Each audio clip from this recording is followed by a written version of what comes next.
Namaste, everyone. I'm Vrinda Bhatt, and I am a holistic wellness coach and a yogic psychotherapy counselor practicing in Mumbai for the past 22 years.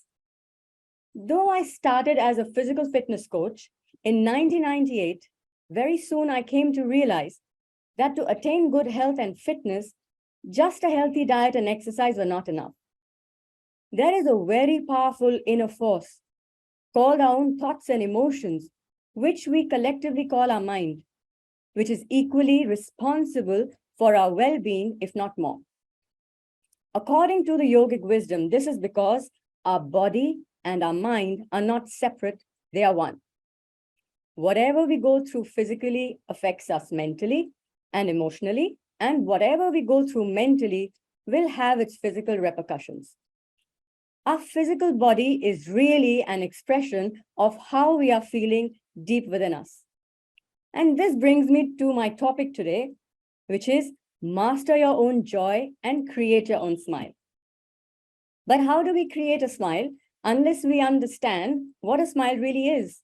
Because if we don't know what it is, how do we create it? And if we don't create it, how do we spread it to the world? So what really is a smile? It is not just a mechanical facial expression we use as a socially acceptable norm for greeting others or to generally be in society. It is actually a physical expression of some pleasantness or joy we feel deep within us, in our own minds. Now let's understand this connection between this joy or happiness, an emotion that is felt by the mind, and the physical facial expression called a smile. We as a species have been wired in such a way that whenever something we need or desire happens, we feel a certain pleasantness within, which our body then expresses through a gesture called a smile. And similarly, when something we wanted does not happen, we experience displeasure, which we physically express in the form of a frown or maybe even a cry. When we were infants, our smiles were dependent on just our basic needs being met.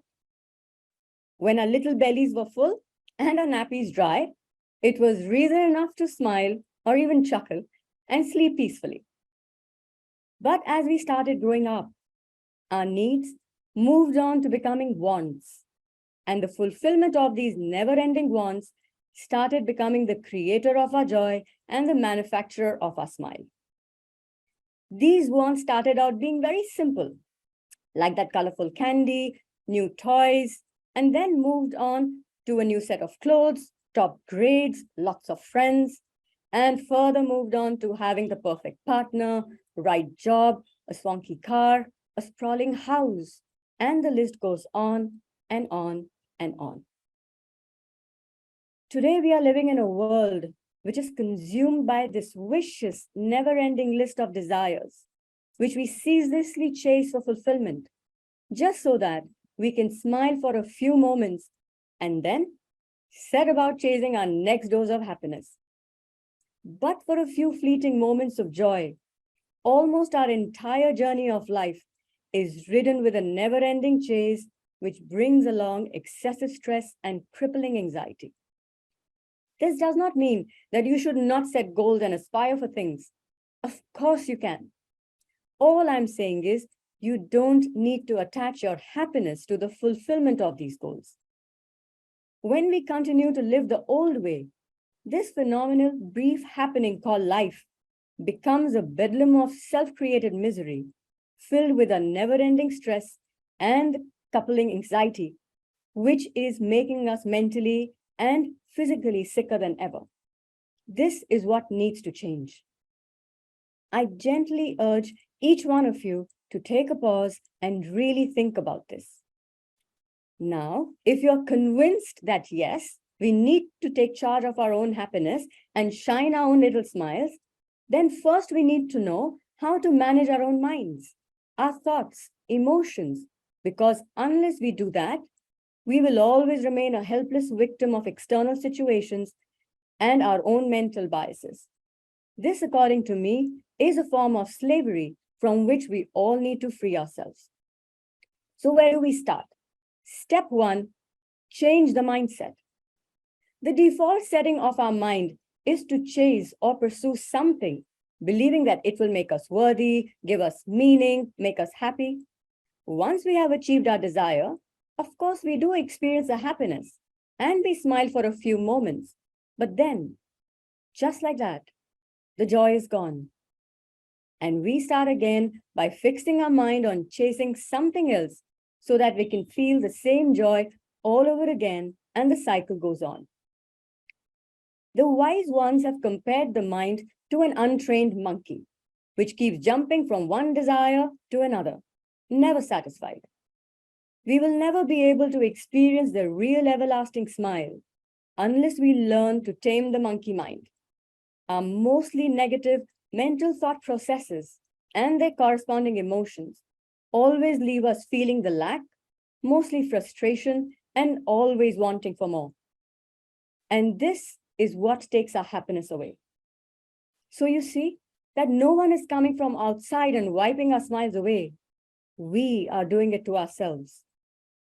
The process of taking charge of our mind, our thoughts, and learning how to self-regulate our emotions is a lifelong endeavor, which can sometimes be frustrating, but mostly very, very fulfilling. The bottom line is, it has to be done. When something is as important as managing our own mind, then we never consider whether it is going to be easy or hard. We just do it. As a child, we were systematically taught how to use our faculties, like our hands, our legs. We were never given a choice in the matter. We just had to learn, and we learned through practice, practice, and practice. We learned a lot, except how to manage our mind. Our mind is the most powerful faculty we possess, but unfortunately, we have never learned how to use it effectively to enhance our own life experience. Our untrained minds today have developed such a negativity bias that a million things might be going right for us in a given moment. But that one thing that goes wrong, or that one thing that we don't have, gets all our attention and hence all our energy. And this makes our mood spiral downwards into a free fall, completely oblivious to all that has been tirelessly working in our favor. If we need to bring our smile back, we need to first start changing our perspective, our mindset. We need to start focusing equally on all that is going right for us in any given moment and truly feel grateful for it. This gratitude list could contain simple things like, I'm so happy that I have food on my plate today, or I have rent for next month, or I have good health. But most of all, I'm so happy that I am alive. Life is the biggest thing that is happening in our favor right now. It's not a small thing that we are alive in this moment. So please take a pause, pay attention to this fact, and smile with gratitude. So you see, in this moment, no external desires of yours got fulfilled, and yet you found a reason to smile. Just like this, you can find hundreds of reasons to smile if you give your attention to finding them and change your default mindset to also focus on all that you already have and in staying positive. So how do we develop this positivity? Simply through practice, practice, and practice. Each time a thought sprouts in your head, makes you feel the lack, flip the thought to that of abundance. If the mind gets stuck in worry of future, thinking of the worst case scenario, learn how to flip the thought to thinking of the best case scenario, and of course then do the work needed to make it a reality. Will you succeed the first time? Maybe not. You might stumble 100 times, but eventually you will learn the skill of flipping the thought, just like you learned all the other skills that you effortlessly use today. Next on our journey towards a real smile is knowing how to breathe right. Along with managing the thought, we also need to settle the emotional energy in the body that has been set forth by the thought, and this can be done through our breath. Our breath is the connecting factor between our body and our mind. In ancient yogic texts, it is written, Chale vate chalam chittam, nischale nischalam bhavet. Meaning, as the breath moves, the mind will move.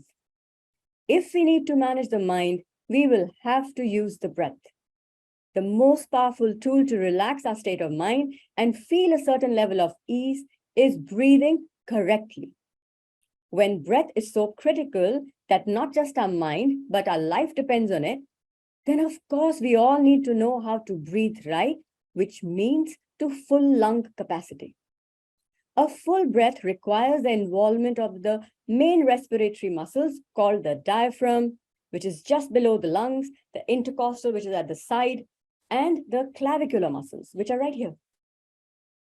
When all three are involved, we can create enough space in the rib cage to allow the lungs to expand properly so that you can take in more oxygen and fresh prana. Once we inhale fully, of course, we need to know how to exhale completely as well. Let's practice taking a few deep breaths so that you can understand that it is possible to go from stress to ease, from anxiety to calmness, from a frown to a smile, using a simple activity called breathing. Now, as you start inhaling through the nose, remember to involve the diaphragm, which makes the abdomen go out slightly. Involve the intercostal muscles, which make the rib cage expand sideways, and engage the clavicular muscles that lift the chest upwards. Consciously using these three muscles, allow the rib cage to open up properly, which in turn allows the rib cage to open up properly, which in turn allows us to use the lungs optimally. You can exhale from the nose or the mouth, but remember to exhale completely as well, keeping your exhalation longer than your inhalation. Now, please sit comfortably in a chair or on the floor or the bed with your spine upright. Let's take a full deep breath, inhaling through the nose, only the nose, and exhaling from the mouth. So take a deep breath in through the nose. Exhale. In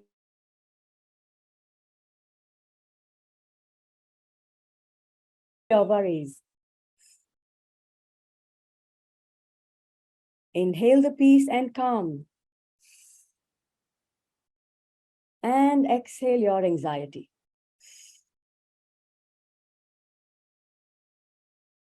When we breathe like this for a certain period of time, our stress levels go down and emotionally we feel light enough to allow our priceless smile to surface naturally from deep within you and express itself. Now that brings me to the final step. Actually smile. When was the last time you smiled when no one was watching?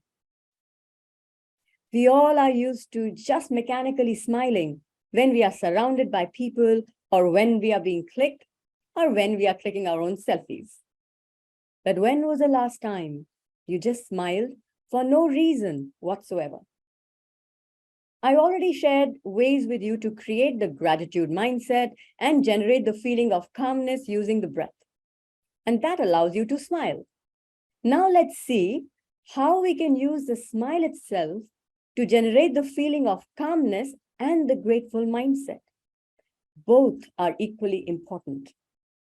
So please, just for a minute, shut your eyes.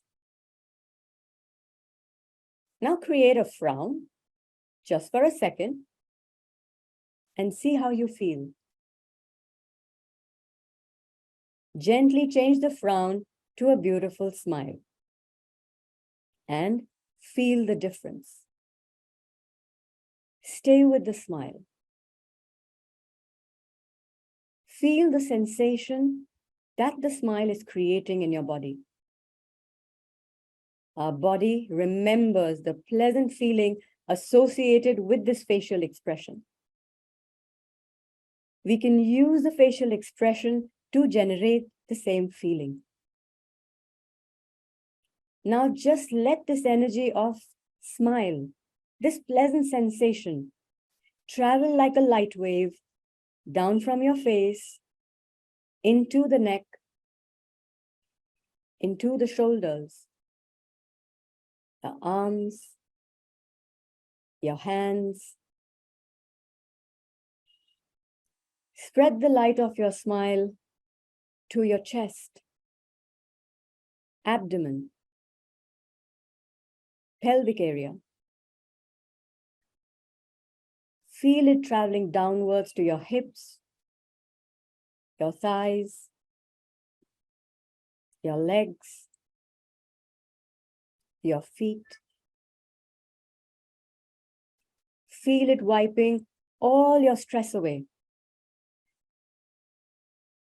Let the pleasant, life-giving energy of a smile spread to every cell of your body.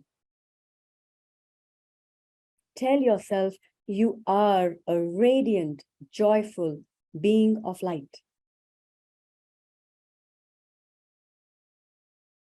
Now, when you're full of this energy, inhale one last time and exhale and spread the energy of your smile that you just created within you. And gently open your eyes. I really hope that all of you are smiling right now. So these were a few simple things that you can practice daily to manage your own mind space. With diligent practice, trust me, you can get one step closer to mastering your own joy and creating your own smile. And yes, absolutely go ahead and share these practices with others and empower them to become smile creators just like yourself. So stay happy and live in gratitude always. Thank you.